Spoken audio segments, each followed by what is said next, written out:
Bonjour les incarnés, je suis le devin chinois blanc du livre des changements, le I Ching. Bienvenue dans l'unité de l'humanité en portrait énergétique où je vous transmets cette connaissance sacrée et vivante.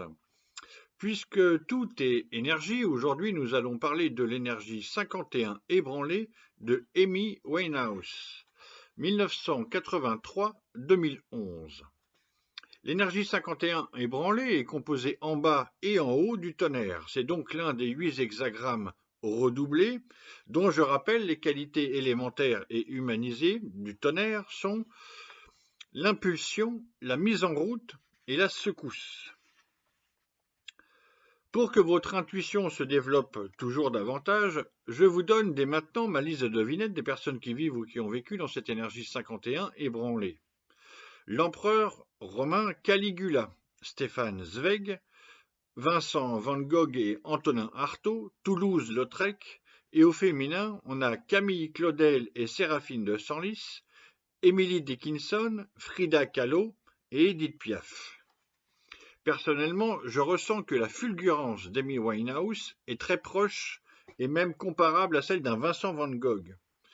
J'ai aussi entendu dire qu'elle était, Amy Winehouse, typiquement juive londonienne. Alors ça, je ne sais pas exactement à quoi ça correspond, parce que je ne suis pas londonien du tout, mais ça me rappelle quand même que le côté Edith Piaf avait ce quelque chose de français et de parisien qui ne s'explique que par le frisson de sa voix qui nous traverse.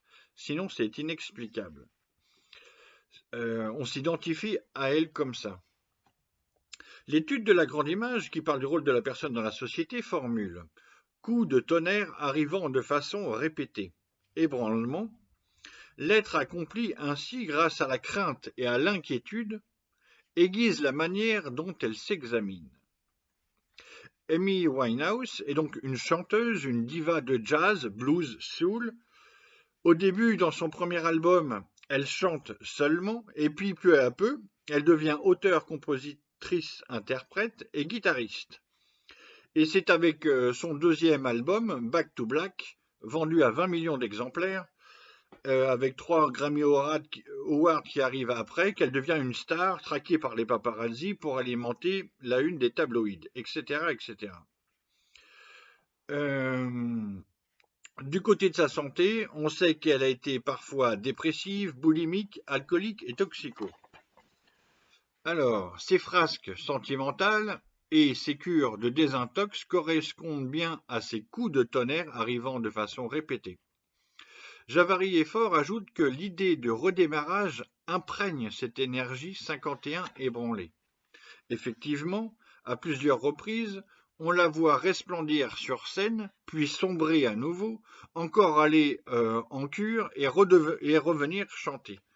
Cycliquement, ça arrive plusieurs fois. Cette énergie 51 ébranlée est donc un mouvement soudain et rapide dirigé vers l'extérieur. Pour présenter cette énergie 51 ébranlée, Javary et Faure écrivent tonitruant, fulgurant. Ébranlé est une secousse violente qui surprend et réveille. C'est une brusque mise en mouvement dont il faut savoir, selon les circonstances, susciter ou intégrer les effets. Fin de citation. Donc le tonnerre symbolise cet ébranlement et le tonnerre est invisible. Seul son fracas est perceptible. La crainte qu'il inspire permet de sortir de l'assoupissement et de se reprendre. On doit savoir se laisser traverser par la présence d'activation de l'ébranlement sans être pour autant décontenancé par sa véhémence, car c'est une stimulation capable de féconder un renouveau.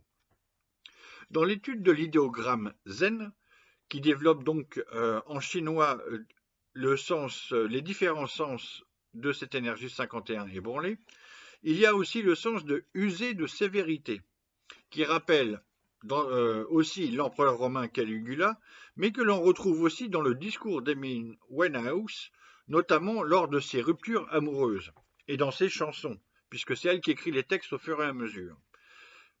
Alors, et avec l'étude de la grande image, on a bien compris l'être accompli ainsi grâce à la crainte et à l'inquiétude aiguise la manière dont elle s'examine. Les chansons qu'elle écrit parlent de sa vie où elle s'aiguise elle-même, où elle Elle s'examine elle-même, avec crainte aussi. Alors, on en était par ici. Amy Winehouse est donc retrouvée morte chez elle à Londres en 2011. Elle avait 27 ans.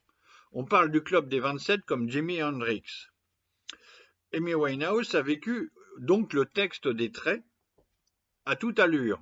Donc, au lieu que ça dure 15 ans un trait comme chez quelqu'un qui va vivre centenaire, chez elle, ça dure que quelques années. Mais c'est la même chose, ça passe en plus vite. La première sentence du 6e trait, par exemple, formulait déjà « l'ébranlement s'épuise, s'épuise ». On l'a vu s'épuiser avant de décéder. Son cœur a lâché, c'était trop. Manifestement, Amy Winehouse a trop tiré sur la corde et la corde a cassé. L'étude du jugement indique 5 sentences. La 3e, parole rieuse. C'est comme ça dans le Yiking. Ça rappelle son rire à elle, très caractéristique, quand même, de son ébranlement, de son énergie. La 2e sentence, l'ébranlement survient, aïe aïe aïe. Ça rappelle ses ruptures amoureuses et douloureuses qu'elle raconte dans ses chansons. La 4e sentence, l'ébranlement épouvante à 100 lieues à la ronde.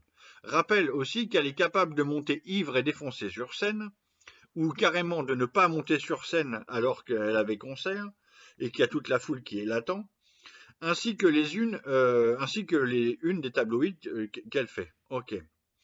Et la dernière sentence, ne pas perdre la cuillère de vin de millet noir, rappelle que son alcoolisme était inscrit dans son nom de famille. Et vous vivez dans laquelle des 64 énergies du Yiking? Dans laquelle des 64 énergies de l'incarnation? Bonne question. Bonne journée.